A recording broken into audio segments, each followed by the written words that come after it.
আজকে মুই গিমা শাক রান্না করুম কেঙ্কা হয়েছে অবশ্যই কমেন্টে জানাবেন বন্ধুরা। আপনাদের ভালোবাসায় আমি আজকে আসতে পারছি। অবশ্যই আমার চ্যানেলটিতে সাবস্ক্রাইব করবেন আর কিভাবে রান্না করতেছি অবশ্যই আমাকে ফলো করেন।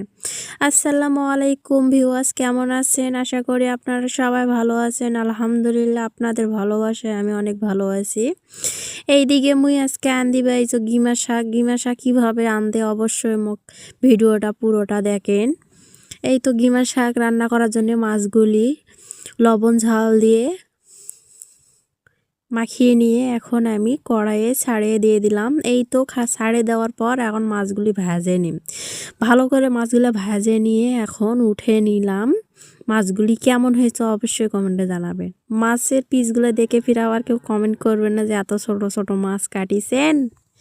মাছগুলো আমি ছোট ছোট করেই কাটিছি, অত বড় বড় মাছ ভালো লাগে না, আর দেখতেও অত ভালো লাগে না। মুই কিন্তু আমাদের বাড়িতে মাছ প্রত্যেকটা তরকারিতে মাছ না হলে ভাত কেউ খায় না, তার জন্য ছোট ছোট করে ঠুমা করে মাছ কাটে কাটে দেওয়া। মুই মাছ না দিলে তরকারি কোনোটাই ভালো লাগে না।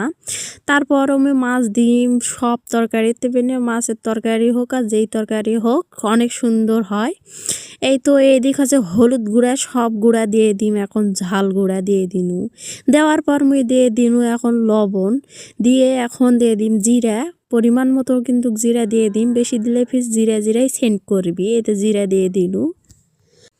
জিরা দেওয়ার পর এখন ফির তেল দেওয়ার মনে নেই, তেল ফির দিয়ে দিনু, দিয়ে এখন খুন্তি দিয়ে এখন নাড়াচাড়া করে নিম।